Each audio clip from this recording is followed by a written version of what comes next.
ನಮಸ್ತೆ ಶರಣ ಶರಣಾರ್ಥಿಗಳು dear learners, welcome back to SBPS online classes. Dear students, we have started NCERT class 6th, our past one history section, chapter number 7, Ashoka the emperor who gave up war. So this is the video class number 2. In this video class we are going to discuss the concept. Third one, Ashoka a unique ruler. Fourth one, Ashoka's war in Kalinga, as well as we are going to cover the discussion on the concept what was Ashoka's Dhamma. So let us begin understanding the ruling period of Ashoka. The ruling period of Ashoka divided into two parts.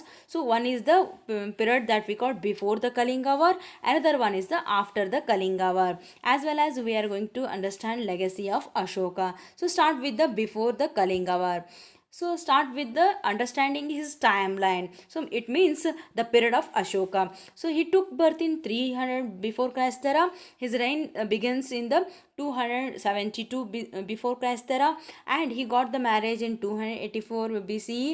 And after the Kalinga war, he adopted or he converted into Buddhism in 263 before Christ era, as well as his death in about 232 before Christ era. So this is the one of the timeline regarding the Ashokan period. So next we go through the Ashoka the Great part 1. So before the Kalinga war. So in the before Kalinga war, which are the parts he was ruled in Indian subcontinent, as well as which are the political and economical as well as administrative reforms he was done. So all we are going to discuss in this part. So let us begin understanding Ashoka a unique ruler. So many historians stated him as a unique ruler. So there was a reason. So he was the third ruler of the Mauryan Empire, as well as a great king also. The most famous Mauryan ruler was Ashoka. He was the first ruler who tried to take his message to the people through inscriptions. So he was the first person in the Indian subcontinent who started inscribing the inscriptions in our Indian subcontinent. It means whatever his battlefield victories and failures of his dynasty, as well as the his welfare works and Dhamma's teachings, all those matters he instructed to write the inscriptions to the subjects. So the subjects appointed various inscribers. Through the inscribers, the inscriptions were written. So this is the one of the reason the historians called Ashoka as a unique ruler of Indian subcontinent.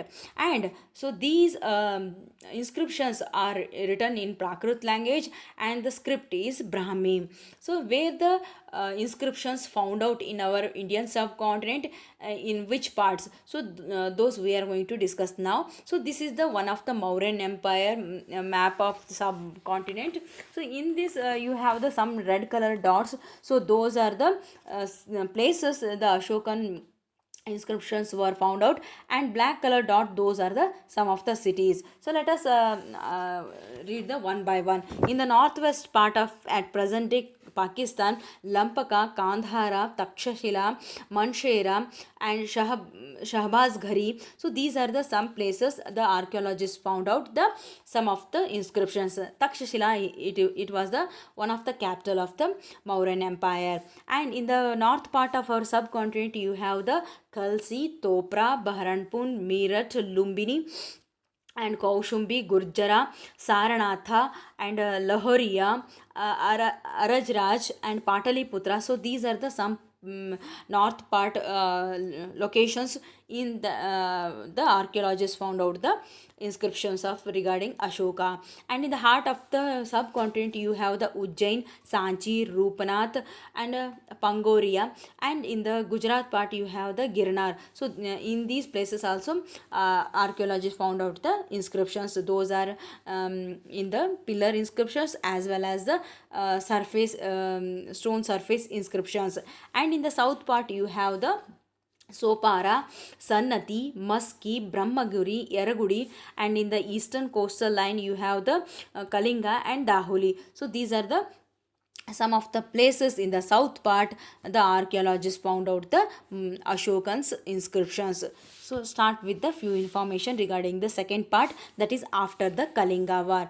Dear students, Kalinga, it is the one of the oldest Orissa part in the coastal line of Bay of Bengal. So the Kalinga, it was the one of the trade route towards the southeast part of the Asia, as well as the some other countries, and it was ruled by Raja Ananta Padmanabha in 262 before Christ era. So and after holding the throne of the Mauryan Empire, 8 years later, the Ashoka wanted to capture the Kalinga, so that he led his huge army to Kalinga in 262 before Kaistara. So Kalinga is the ancient name of coastal Orissa, and Ashoka fought a war to conquer Kalinga. So however, he was so horrified when he saw the violence and bloodshed that he decided not to fight any more wars.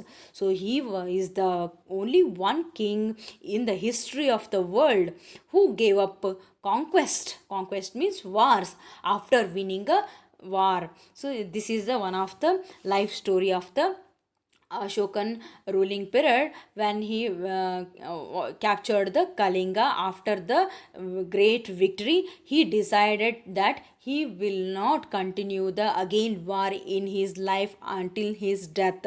So this was the biggest turn he has taken in his life, and he adopted, for example, all the violence whatever he saw in the battlefield, he changed his mind and he adopted the Buddhism, because Buddha's teachings are good to follow. For example, non-violence. He decided that after violence, the great victory is not a victory in his opinion. So the winning of the hearts of the people, that is the great victory in his life, he considered. So he left the wars and he not continued the wars in his until death. So this is the biggest change in his life. And one of the inscription described about the Kalinga war. So let us begin understanding the inscriptions written by the some of the scribes and instructed by the Ashoka. So 8 years after becoming king, he conquered Kalinga. About 1,50,000 people were captured, and more than 1 lakh people were killed in the Kalinga war. And this filled him with very sorrow. So because whenever an independent land is conquered, lakhs of people die, and many are taken prisoner, and Brahmins and monks also die. So people who are kind to their relatives and friends, to their slaves and servants, die or lose their lost their loved ones. So that is why he was sad, and he decided to observe Dhamma and to teach others about it as well. So he believed that winning people over through Dhamma is much better than conquering them through force. So he inscribing this message for the future, so that his son and grandson after him should not think about war. So instead, they should try to think about how to spread Dhamma. So these are the few lines written on the Ashokan's inscription. So this is related with the Kalinga war after the great victory. Next, we go to the legacies of Ashoka. So, legacies means the policies of Ashoka. So, through the Dhamma, he started his well-saits, or the Buddha's well-saits, as well as he added his own well-saits in his he followed the well-saits, as well as he wanted to teach those to the people and his subjects. So those are called the Dhamma. Some of the set of instructions are called the Dhamma. So let us begin. What was Ashoka's Dhamma? So Dhamma is the one of the legacy of Ashoka. and Ashoka's Dhamma did not involve worship of God. So Ashoka's Dhamma did not involve worship of God or performance of a sacrifice.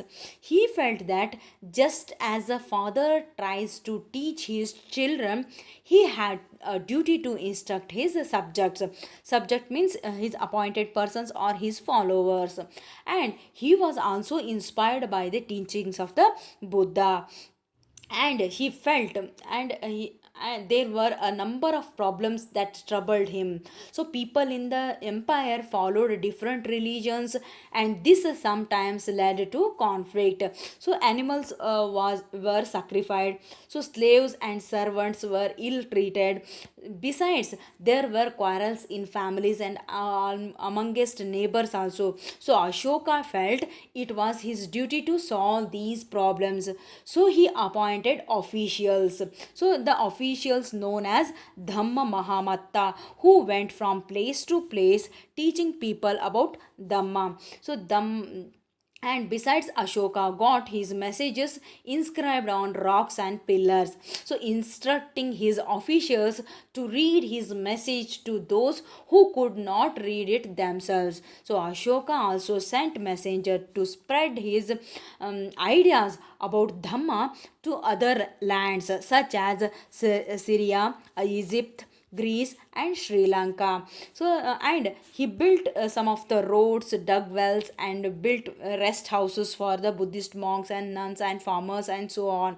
So, besides, he arranged for medical treatment for both human beings and animals.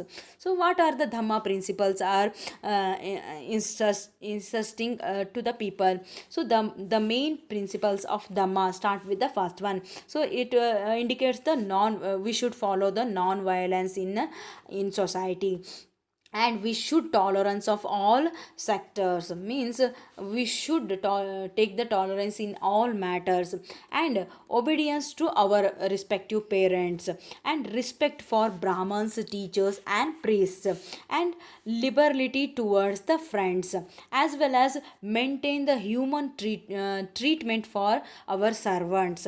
So humane treatment of servants, we should treat the servants, they are also belong as a humans, so not treating as a animals. So these are the Dhamma's principles Ashoka followed, as well as he started his teachings to the all the officials as well as their subjects.